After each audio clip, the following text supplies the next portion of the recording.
지난 2시간에 걸쳐서 같은 말씀 생각해 보았습니다. 그런데 그 2번에 걸쳐서 우리는 지혜를 중심으로 생각해 보았어요. 지혜가 무엇인가 하는 것에 대해 생각해 보았어요. 오늘은 여호와를 경외하는 것이 무엇인가 하는 것에 대해 생각해 보려고 합니다. 여호와를 경외한다는 것은 무엇을 말합니까? 여호와를 경외한다는 것은 구체적으로 어떻게 하는 것을 말합니까? 거기에는 물론 여러 가지 대답이 있을 수 있겠죠. 그런데 오늘 본문 안에서 발견할 수 있는 여호와를 경외하는 삶의 대표적인 모습이 한 가지 있어요. 제가 다시 한번 읽어볼게요. 여호와를 경외함이 지혜의 근본이라.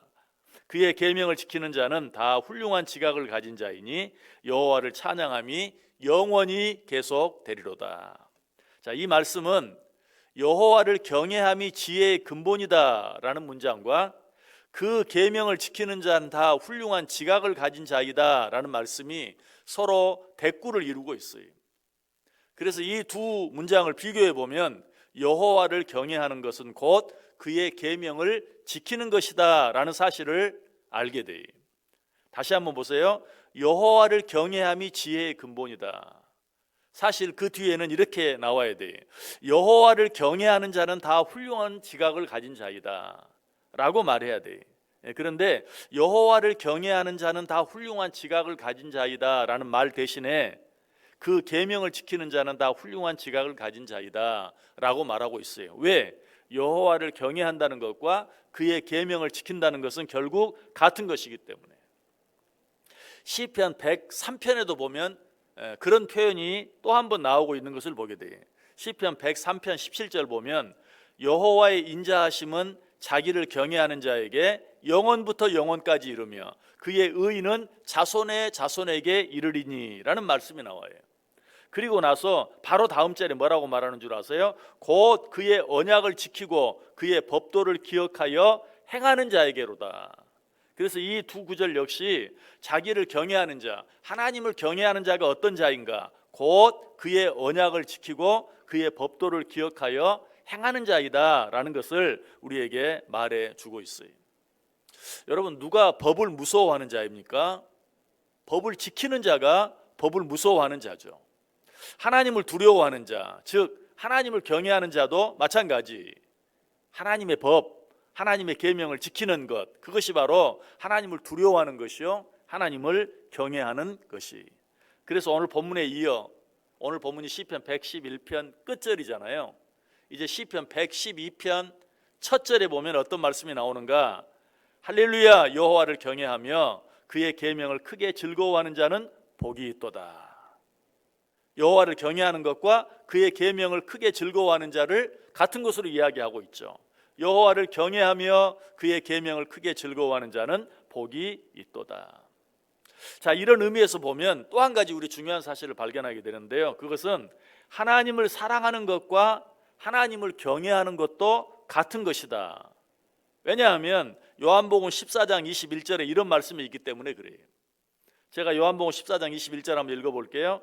나의 계명을 지키는 자라야 나를 사랑하는 자니 나를 사랑하는 자는 내 아버지께 사랑을 받을 것이요 나도 그를 사랑하여 그에게 나를 나타내리라.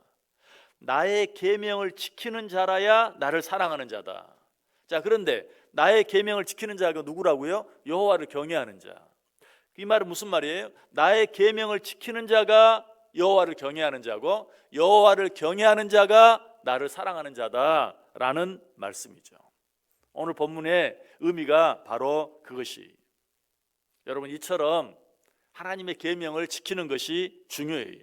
하나님의 계명을 지키는 것, 그것이 여호와를 경외하는 것이요. 하나님의 계명을 지키는 것, 그것이 하나님을 사랑하는 것이. 자, 그런데 이 말씀 들으면서 여러분 어떤 느낌이 드세요? 야, 너무 힘들다, 너무 어렵다. 하나님의 계명을 지켜야 한다는 것, 그것이 정말 너무 힘들게 느껴질 수 있어요. 자, 그런 우리들에게 희망이 되는 말씀이 있어요. 우리 그 말씀 한번 같이 읽어볼까요?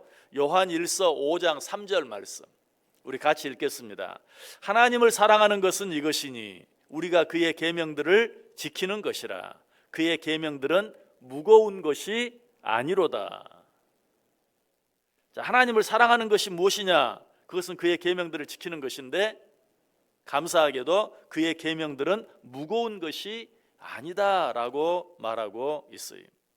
자, 그런데 그의 계명이 도대체 무엇이기에 그 계명이 무거운 것이 아니라고 말하고 있습니까? 우리 성경 구절 다시 한번 같이 읽습니다. 요한 1서 3장 23절 말씀 같이 읽겠습니다. 그의 계명은 이것이니 곧 그 아들 예수 그리스도의 이름을 믿고 그가 우리에게 주신 계명대로 서로 사랑할 것이니라. 아멘. 계명을 지킨다는 것이 뭘 말하느냐? 두 가지를 말해요. 첫 번째는 그를 믿는 것이다. 자, 여러분 예수 그리스도를 믿으십니까? 하나님을 믿으십니까? 그러면 됐어요. 그러면 하나님의 계명을 지키는 자들이 해야 할 큰 두 가지 일 가운데 한 가지를 한 거예요. 그의 계명을 지킨다는 것이 무엇이냐? 그 첫 번째는 하나님을 믿는 것이다. 이제 한 가지만 더 하면 돼. 그 한 가지는 무엇입니까? 서로 사랑하는 것이. 우리가 하나님을 믿고 하나님 안에서 서로 사랑하면 그의 계명을 지키는 것이라는 것이. 왜? 사랑 안에 하나님의 모든 계명이 다 들어있기 때문에 그래요. 그래서 사도 바울이 뭐라고 말합니까? 우리 같이 한번 읽어보겠습니다. 로마서 13장 8절에서 10절까지 있는 말씀 우리 같이 읽습니다. 피차 사랑의 빚 외에는 아무에게든지 아무 빚도 지지 말라. 남을 사랑하는 자는 율법을 다 이루었느니라. 간음하지 말라, 살인하지 말라, 도둑질하지 말라, 탐내지 말라 한 것과 그 외에 다른 계명이 있을지라도 내 이웃을 내 자신과 같이 사랑하라 하신 그 말씀 가운데 다 들었느니라. 사랑은 이웃에게 악을 행하지 아니하나니 그러므로 사랑은 율법의 완성이니라. 아멘. 아니, 하나님의 계명을 다 지켜야 합니까? 그렇게 해야 우리가 하나님을 경외하는 자가 됩니까? 그렇게 하는 것이 하나님을 사랑하는 것입니까? 그런데 어떻게 그 계명을 다 지킵니까? 성경은 뭐라고 말해요? 너무 그렇게 힘들게 생각하지 마라. 하나님의 계명을 지킨다는 것은 첫째, 하나님을 믿는 것이요, 둘째, 서로 사랑하는 것이다. 그 이유가 뭐라고요? 서로 사랑하는 것 안에 모든 계명이 다 들어있기 때문에. 여러분, 이건 사실이죠. 살인하지 말라, 간음하지 말라, 도둑질하지 말라, 계명들이 너무나 많은데 내가 저 사람을 정말 사랑하면 내가 죽이겠어요? 내가 정말 사랑하면 간음하겠어요? 내가 정말 사랑하면 도둑질하겠어요? 사랑 안에 모든 계명이 들어있는 거예요. 그러므로 서로 사랑하기만 하면 하나님의 모든 계명을 지키는 것이다 라고 말하고 있어요. 또 어떤 율법사가 예수님을 시험하기 위해 율법 중에서 어느 계명이 가장 큽니까? 라고 예수님께 물은 적이 있죠. 그때 예수님께서 뭐라고 대답하셨습니까? 자, 그 대답 역시 우리 같이 한번 읽어봅니다. 마태복음 22장 37절에서 40절까지 있는 말씀 같이 읽겠습니다.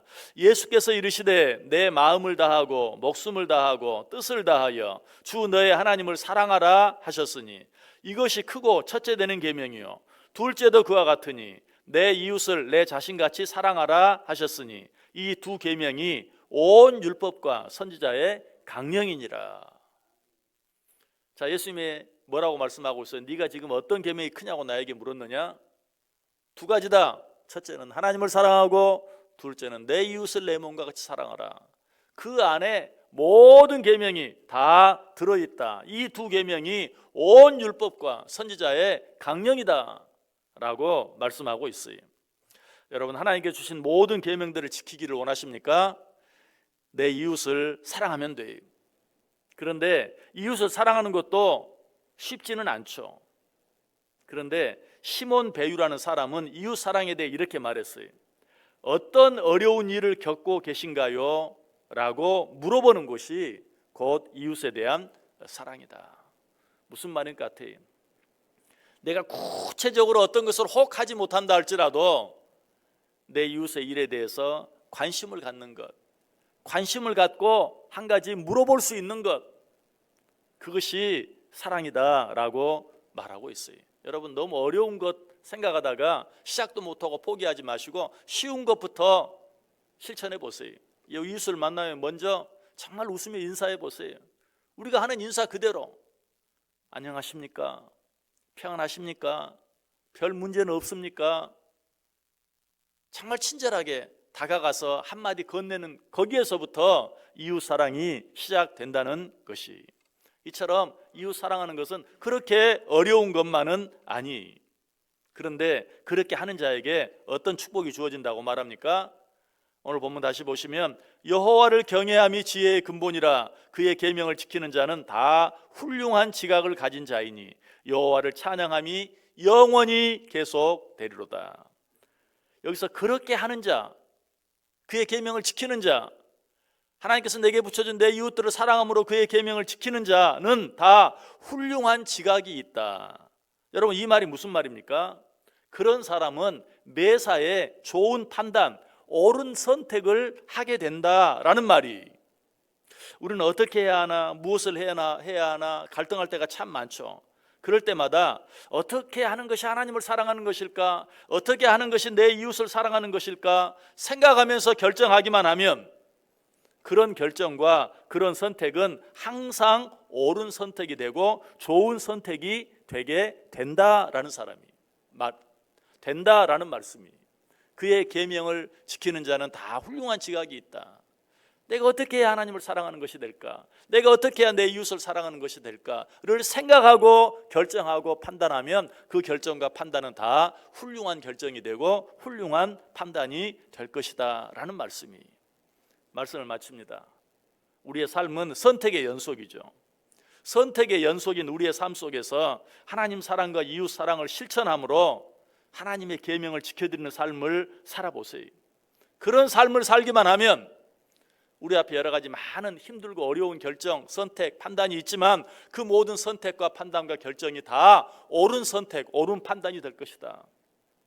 훌륭한 선택, 훌륭한 판단이 될 것이다. 다시 말해서 그렇게 살아가는 자들의 삶은 훌륭한 삶이 될 것이다. 아름다운 삶이 될 것이다. 복된 삶이 될 것이다 라는 말씀이. 오늘 하루 어떻게 살기를 원하세요? 2월을 시작하는 첫날이니 2월 한 달 어떻게 살기를 원하세요? 어떻게 하면 하나님을 사랑할 수 있을까? 어떻게 하면 내 이웃을 사랑할 수 있을까? 생각하며 살아보세요. 그렇게 하면 또 새로운 한 달의 삶이, 아니 2024년 전체 올 한 해의 삶이, 아니 여러분 인생 전체가 정말 훌륭한 한 달이 되어지고 한 해가 되어지고 여러분의 인생 전체가 되어질 것이, 하나님을 사랑하고 이웃을 사랑하기 위해 애쓰며 사는 삶으로 말미암아 여러분 인생 전체가 정말 훌륭한 인생이 되어질 수 있기를 주님의 이름으로 간절히 축원합니다.